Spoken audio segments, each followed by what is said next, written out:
मौजूद थे जब ये धमाका हुआ और क्या इस हवाले से आपने देखा वहाँ पर? जी जी बिल्कुल, मैं उस वक्त यहाँ पे मौजूद था और यहाँ पे कैफेटेरिया में बैठे हुए थे हम तकरीबन 12 और ये धमाका हुआ है और धमाका बहुत ज़ोरदार धमाका हुआ है और धमाके के फ़ौरन बाद हम लोग बाहर आए और बाहर लोगों को देखा है। बहुत सारे लोग जो है ना इसमें मतलब एक दो तो वकील साहब भी थे और इसमें अक्सर बाइकिया वाले थे और भी मतलब बच्चे भी इसमें थे। ये बहुत खौफनाक और बहुत ज़ोरदार धमाका हुआ है तो वकीला साहबान जो है ना वो भी मतलब बहुत सारे लोग इसमें मतलब कंफ्यूज भी हुए थे और डरे भी हुए थे और एक बड़ी सी हलचल मच गई थी और लोग सारे कुछ भाग रहे थे, कुछ बाहर की तरफ आए।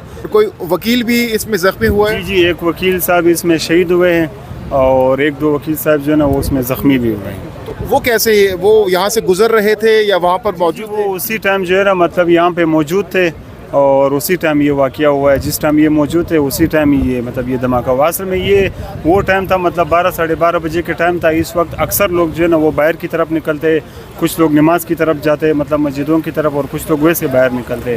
तो ये तकरीबन 12:30 बजे के टाइम ये वाक़या हुआ था। 12:30 बजे का था। तो जब ये वाक़या पेश आया तो उस वक्त आप लोग जो भगदड़ मची वहाँ पर अंदर? जी जी, बहुत भगदड़ मची है। मतलब असल में भगदड़ ये मची है कि सारे लोग जो है ना वो बाहर की तरफ भागना स्टार्ट हुए हैं ना, तो इस वजह से जो है ना मतलब भगदड़ बहुत मची है और लोग मतलब सारे बाहर की तरफ आए और फिर उसके बाद हमारे सिक्योरिटी इदारे वाले आ गए और उन लोगों ने मतलब लोगों को संभाला है और अक्सर लोगों को मतलब वहाँ से बाहर निकाला है। जी, जितने भी लोग बाहिफाजत सबको बाहर निकाला है, जितने भी वहाँ पे लोग थे। ये तकरीबन 12:39 और 40 मिनट के दरमियान की बात है और उस दौरान ये हमला हुआ। पहली इतला जो मीडिया के पास आई वो सिलेंडर फटने की थी, लेकिन फिर जब पेम्स अस्पताल से मैंने एक सोर्स को कॉल की, उसको बताया तो उसने कहा यार यहाँ पे हमारे पास उस वक्त तक उसने कहा 9 डेड बॉडीज़ आ चुकी हैं और तकरीबन 15 से ज़्यादा ज़ख्मी बताए।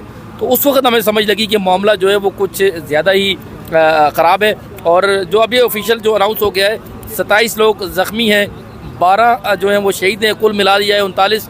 40वां वो ख़ुद का हमला आवर है जिसके बारे में बताया जाता है कि वो फितनतुल ख्वारिज से उसका ताल्लुक़ था।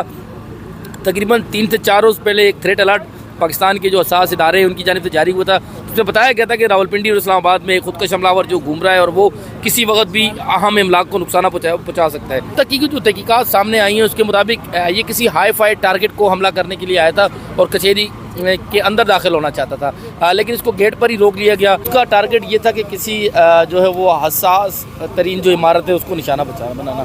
तो जो वकला की कचहरी होती है ये भी हसास तरीन इमारत होती है, यहाँ पर जजेस होते हैं और उसके अलावा आम तरीन केसेस, हाई प्रोफाइल शख्सियात जो है वो भी यहाँ पर आती रहती हैं। तो इस वक्त तक जो इब्तदाई इतलात हैं इनका जो निशाना था वो ये कचहरी ही, लेकिन अगर वो इमारत के अंदर चले जाते और इमारत को अगर हिट करते तो उस सूरत खुदा न खास्ता पूरी इमारत को हिट कर देते और उस सूरत में तो जानी नुकसान ज़्यादा हो सकता था। लेकिन जो है वो जो जानी नुकसान हुआ है उस पर सबको बड़ा अफसोस है, लेकिन अगर ये अंदर चले जाते तो ज़्यादा जानी। हमने देखा जगह जगह यहाँ सामने बिल्कुल हमारी गाड़ी खड़ी होती थी, गेट के सामने गाड़ी खड़ी होती थी। तो इस्लामाबाद पुलिस ने यहाँ सिक्योरिटी तो सख्त रखी थी, इसी वजह से हमने देखा दहशतगर्द अंदर दाखिल नहीं हो सके, उन्हें मजबूरन बाहर ही ब्लास्ट करना पड़ गया और जो ज़ख्मी हैं वो अब 12 हैं, वो शहीद जो हैं वो 12 हैं और जो ज़ख्मी हैं वो 30 से ज़ायद हैं। और जो इससे कबल जैसे कि उस्मान ने कहा कि पहले सिलेंडर धमाका बताया जा रहा था, तो जब सिलेंडर धमाके से जब तहकीकात की गई तो ये खुदकुश हमला हुआ जिसमें 3 अफराद जो है 3 खुदकुश हमला, यानी जो बुज़दिल दहशतगर्द थे जिनका जो हदफ था, जिस मकसद के लिए आए थे, वो मुकम्मल नाकाम हुआ है इसमें। जी बिल्कुल मुकम्मल तौर पर नाकाम है। उनका टारगेट हाथा अदालत के अंदर जाके, क्योंकि हाथा अदालत के बिल्कुल गेट के सामने एक कैंटीन होती थी, वहाँ हमने देखा वो जो वकला हैं साहिलीन हैं वहाँ जमा होते थे, काफ़ी कसीर तादाद वहाँ मौजूद होती थी। तो इनका टारगेट अंदर था हाथा अदालत के अंदर, लेकिन इस्लामाबाद पुलिस ने वो नाकाम बनाया। बाहर